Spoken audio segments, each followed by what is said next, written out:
Hi good morning. അപ്പോൾ നമുക്കിന്ന് നല്ല അടിപൊളിയായിട്ടൊരു കപ്പപ്പുഴുക്ക് ഉണ്ടാക്കിയാലോ. ഈ കപ്പപ്പുഴുക്കിൻ്റെ കൂടെ നമുക്ക് സൈഡ് ഡിഷ് ഒന്നും വേണ്ട, പിന്നെ മീൻ കറിയൊക്കെ ഉണ്ടെന്നുണ്ടെങ്കിൽ നോൺ വെജിറ്റേറിയൻസിന് അടിപൊളിയായിട്ട് കഴിക്കാൻ പറ്റും കേട്ടോ. മീൻ കറി ഒന്നും വേണമെന്ന് നിർബന്ധമൊന്നുമില്ല, ഒരു ഗ്ലാസ് കട്ടൻ ചായ മാത്രം മതി. പിന്നെ അയിലക്കറിയോ മീൻ മുളകിട്ടതോ അതുപോലെ തന്നെ മത്തിക്കറിയോ ഒക്കെ ഉണ്ടെന്നുണ്ടെങ്കിൽ പറയുമ്പോൾ തന്നെ വായിൽ വെള്ളം വരും എന്നെനിക്കറിയാം. അപ്പോൾ സാധാരണ നമ്മൾ പല രീതിയിൽ കപ്പപ്പുഴുക്ക് ഉണ്ടാക്കാറുണ്ട്. ഈ രീതിയിൽ നിങ്ങൾ കപ്പപ്പുഴുക്ക് ഉണ്ടാക്കി നോക്കിയിട്ടില്ലെങ്കിൽ ഉറപ്പായിട്ടും ട്രൈ ചെയ്യൂ. നന്നായിട്ട് വേവുന്ന കപ്പ എടുക്കണം കേട്ടോ. വേവാത്ത കപ്പ എടുത്തിട്ടുണ്ടെങ്കിൽ ഒട്ടും ടേസ്റ്റ് ഉണ്ടാവില്ല. നമ്മൾ ഉദ്ദേശിക്കുന്ന രീതിയിൽ ഉടച്ചെടുക്കാൻ പറ്റില്ല. കപ്പ നന്നായിട്ട് ഉടഞ്ഞു കിട്ടുന്ന കപ്പയായിരിക്കണം. അപ്പോൾ എങ്ങനെയാണ് നമ്മുടെ കപ്പപ്പുഴുക്ക് തയ്യാറാക്കുന്നതെന്ന് നോക്കാം. നമുക്ക് നമ്മുടെ ഇൻഗ്രീഡിയൻസ് നോക്കാം. ഞാനിപ്പോൾ 1 കിലോ കപ്പ എടുത്തിട്ടുണ്ട് കേട്ടോ. കപ്പ വൃത്തിയാക്കി കഴിഞ്ഞ് കട്ട് ചെയ്ത് കഴിഞ്ഞിട്ടുള്ള അളവാണ് 1 കിലോ എന്ന് പറയുന്നത്. അതിലേക്ക് 1 കപ്പ് തേങ്ങ ചിരവി ചെയ്തെടുത്തിട്ടുണ്ട്. എന്താണെന്ന് വെച്ചാൽ ഞാൻ ഈ കപ്പ് മുഴുവനും പുഴുക്കാക്കുന്നില്ല, ഒരു പകുതി പുഴുക്കാക്കുന്നുള്ളൂ. അപ്പോൾ 1/2 കിലോ കപ്പയ്ക്ക് 1 കപ്പ് തേങ്ങ ചിരവി ചെയ്ത് വേണം. അതുപോലെ തന്നെ 3 പച്ചമുളക്, 1 പിടി ഉള്ളി, ഒരു 10-12 ഉള്ളി വേണം. പിന്നെ നിങ്ങൾക്ക് വെളുത്തുള്ളി നിർബന്ധമാണെങ്കിൽ ഒരു 3 അല്ലി വെളുത്തുള്ളിയും കൂടി ചേർക്കാം. ഞാൻ വെളുത്തുള്ളി ചേർക്കുന്നില്ല. അപ്പോൾ നമുക്ക് ആദ്യം കപ്പ ഒന്ന് വേവിച്ചെടുക്കാം. കപ്പ നമ്മുടെ മൺചട്ടിയിലേക്ക് ഇട്ട് കൊടുത്തിട്ടുണ്ട്. ഞാൻ ചട്ടിയിലാണ് വേവിക്കുന്നത്. കുക്കറിൽ വേവിക്കണമെങ്കിൽ കുക്കറിൽ വേവിക്കാം. ചട്ടിയിലാവുമ്പോൾ നമുക്ക് കുറച്ച് എളുപ്പത്തിൽ വേവിക്കാം. എന്താണെന്ന് വെച്ചാൽ കുക്കറിൽ വേവിക്കുമ്പോൾ കലങ്ങി പോകാൻ സാധ്യതയുണ്ട്. അതുകൊണ്ടാണ് ഞാൻ ചട്ടിയിൽ വേവിക്കുന്നത്. ഇപ്പോൾ ഇതാ 1/4 ടീസ്പൂൺ മഞ്ഞൾപ്പൊടി ചേർത്തിട്ടുണ്ട്. ഇതിലേക്ക് നമുക്ക് കപ്പയ്ക്ക് ആവശ്യമായിട്ടുള്ള ഉപ്പും കൂടി ചേർത്ത് കൊടുക്കണം. ഇനി നമുക്ക് കപ്പയുടെ മേലെ നിൽക്കുന്ന രീതിയിൽ വെള്ളം ചേർത്ത് വേവിച്ചെടുക്കാം. കുക്കറിലാണെങ്കിൽ 1 വിസിൽ തന്നെ ധാരാളമാണ്. അപ്പോൾ ഇനി കപ്പയൊന്ന് കുക്കായി വരട്ടെ. കപ്പയുടെ മുകളിൽ നിൽക്കുന്ന രീതിയിലാണ് ഞാനിപ്പോൾ വെള്ളം ചേർത്തിട്ടുള്ളത്. ഇത് കണ്ടോ, ഈ രീതിയിൽ വെള്ളം ചേർത്തിട്ടുണ്ട്. കപ്പ ഇനി ഒന്ന് തിളച്ച് നന്നായിട്ട് കുക്കായി വരട്ടെ. അപ്പോൾ കപ്പ കുക്കായി കഴിയുന്ന സമയത്ത് നമുക്ക് വേറെ കാര്യങ്ങൾ ചെയ്യാനുണ്ട്. ഇനിയിപ്പോൾ ഞാനിതിൻ്റെ അരപ്പിൻ്റെ കാര്യങ്ങളൊക്കെ പറയാം. ഇനിയിപ്പോൾ നമ്മുടെ അരപ്പിനായിട്ട് നമ്മൾ എടുത്തു വച്ചിരിക്കുന്ന തേങ്ങ ചിരവിയത്, അതുപോലെ തന്നെ ജീരകം ഉണ്ടല്ലോ, ജീരകത്തിൻ്റെ ഫ്ലേവർ കൂടുതൽ ഇഷ്ടമാണെന്നുണ്ടെങ്കിൽ 1/2 ടീസ്പൂൺ വരെ ചേർക്കാം. ഞാനിപ്പോൾ 1/4 ടീസ്പൂണേ ചേർക്കുന്നുള്ളൂ. നമ്മുടെ നല്ല ജീരകം, ചെറിയ ജീരകം, ക്യുമിൻ സീഡ്സ്. പിന്നെ ചേർക്കുന്നത് ഒരു 1/4 ടീസ്പൂൺ മഞ്ഞൾപ്പൊടി. പിന്നെ നിങ്ങൾക്ക് നല്ല എരിവുള്ള കപ്പപ്പുഴുക്കാണ് വേണ്ടതെന്നുണ്ടെങ്കിൽ പച്ചമുളകിന് എണ്ണം കൂട്ടുക. ഞാനിപ്പോൾ 2 തണ്ട് കറിവേപ്പിലയും കൂടി ചേർക്കുന്നുണ്ട്. കറിവേപ്പിലയൊക്കെ ധാരാളം വേണം. 3 പച്ചമുളക്. ഇത്രയും ചേർത്ത് ഒന്ന് പൾസ് ചെയ്തെടുക്കുക. നമ്മൾ അരച്ചല്ല എടുക്കുന്നത്, പൾസ് ചെയ്തെടുക്കുക. ഇതിന് ശേഷം വേണം നമുക്ക് ബാക്കിയുള്ള കാര്യങ്ങൾ ചേർത്ത് വീണ്ടും പൾസ് ചെയ്തെടുക്കാൻ. അപ്പോൾ ഇതൊന്ന് ആദ്യം പൾസ് ചെയ്തെടുക്കട്ടെ. അപ്പോൾ ഞാൻ എന്താ ഇതുപോലെ ഒന്ന് പൾസ് ചെയ്തെടുത്തിട്ടുണ്ട്. ഇതിലേക്ക് ഇനി നമ്മൾ എടുത്ത് വെച്ചിരിക്കുന്ന ഈ ഉള്ളി ഉണ്ടല്ലോ, ഉള്ളി അരഞ്ഞു പോകരുത്. അതിന് വേണ്ടിയിട്ട് ലാസ്റ്റാണ് ഉള്ളി ചേർക്കുന്നത്. ഉള്ളി ചേർത്തിട്ട് നമ്മൾ ഒന്നുകൂടി ഒന്ന് പൾസ് ചെയ്തെടുക്കണം. ഉള്ളി നമ്മൾ അവിയലിനൊക്കെ ഒതുക്കുന്ന പോലെ ഒന്ന് ഒതുങ്ങി കിട്ടാനേ പാടുള്ളൂ, ഒട്ടും അരഞ്ഞു പോകരുത് കേട്ടോ. അപ്പോൾ ഉള്ളിയും ചേർത്ത് നമ്മൾ വീണ്ടും പൾസ് ചെയ്തെടുത്തിട്ടുണ്ട്. നമുക്ക് ഈ അരപ്പ് മാറ്റി വയ്ക്കാം. ഇനി നമ്മുടെ കപ്പ കുക്കായി വരട്ടെ. അപ്പോൾ നമ്മുടെ കപ്പയൊക്കെ നന്നായിട്ട് കുക്കായി വന്നിട്ടുണ്ട്. ഞാൻ പകുതി എടുത്ത് മാറ്റിയിട്ടോ. ഇനി നമുക്ക് ചെറുതായിട്ടൊന്ന് ഉടച്ചു കൊടുക്കാം.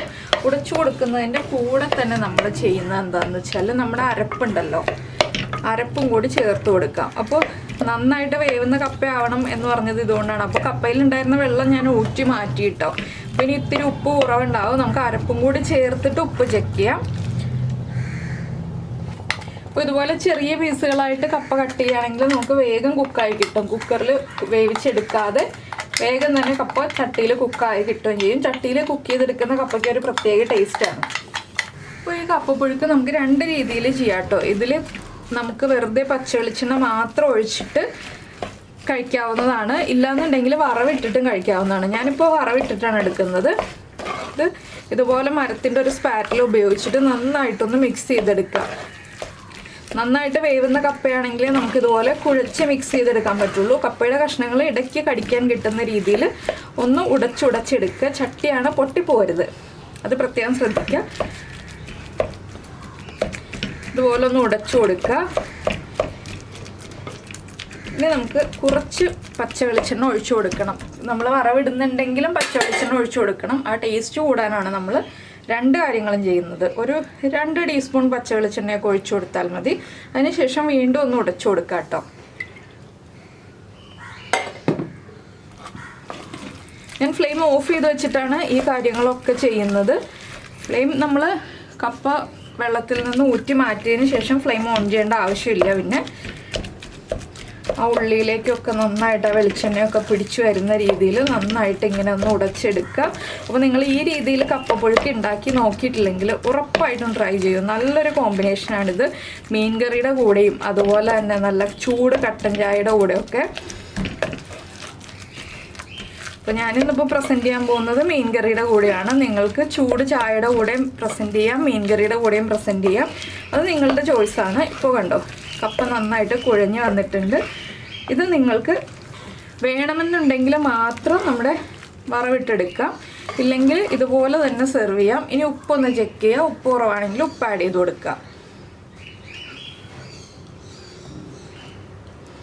ഉപ്പ് കുറച്ച് കുറവാണ്, ഞാൻ കുറച്ച് ഉപ്പും കൂടി ചേർത്ത് കൊടുക്കട്ടെ.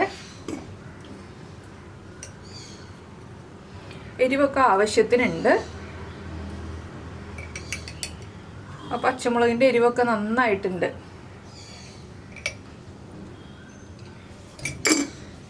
ഇനി നമുക്ക് വറവിടാനുള്ള കാര്യങ്ങൾ നോക്കാം. ഉപ്പ് ചേർത്ത് ഞാനൊന്ന് മിക്സ് ചെയ്യുന്നുണ്ട് കേട്ടോ. ഇതിൻ്റെ കൂടെ തന്നെ വറവിടാനുള്ള കാര്യങ്ങളും കൂടി നീക്കുകയാണ്.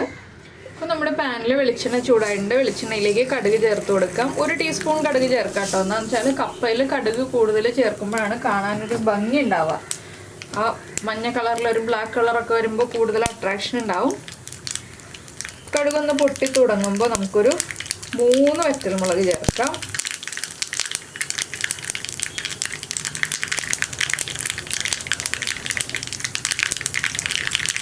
ഞാനിപ്പോൾ 3 വറ്റൽമുളക് എടുത്തിട്ടുണ്ട്, അതും ചേർക്കുന്നുണ്ട്.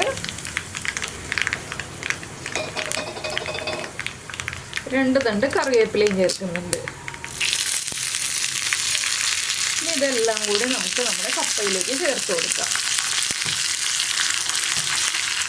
അപ്പോൾ നമ്മുടെ ടേസ്റ്റി ആയിട്ടുള്ള കപ്പപ്പുഴുക്കും മത്തിക്കറിയും ദാ റെഡി ആയിട്ടുണ്ട്. അപ്പോൾ നിങ്ങൾക്ക് ഈ റെസിപ്പി ഇഷ്ടമായിട്ടുണ്ടെന്നുണ്ടെങ്കിൽ ഒന്ന് ലൈക്ക് ചെയ്യാനും അതുപോലെ കമൻറ്റ് ചെയ്യാനും മറന്നു പോകരുത് കേട്ടോ. പിന്നെ നമ്മുടെ ചാനൽ ആദ്യമായിട്ട് കാണുകയാണെങ്കിൽ ഈ വീഡിയോ ഇഷ്ടമായി എന്നുണ്ടെങ്കിൽ ഒന്ന് സബ്സ്ക്രൈബ് ചെയ്ത് സപ്പോർട്ട് ചെയ്യണേ. സബ്സ്ക്രൈബ് ചെയ്യുന്നതിന് ഈ വീഡിയോയുടെ താഴെയുള്ള സബ്സ്ക്രൈബ് ബട്ടൺ ഒന്ന് ക്ലിക്ക് ചെയ്യുക. എൻ്റെ റൈറ്റ് സൈഡിലുള്ള ബെല്ലൈക്കണും ക്ലിക്ക് ചെയ്യുക. അപ്പോൾ ഓൾ എന്ന് പറഞ്ഞിട്ടൊരു ഓപ്ഷൻ കാണാം. ആ ഓളും കൂടി പ്രസ് ചെയ്തിട്ടുണ്ടെങ്കിൽ ഞാൻ എപ്പോഴും വീഡിയോ അപ്ലോഡ് ചെയ്യുമ്പോൾ നിങ്ങൾക്ക് നോട്ടിഫിക്കേഷൻ വരും.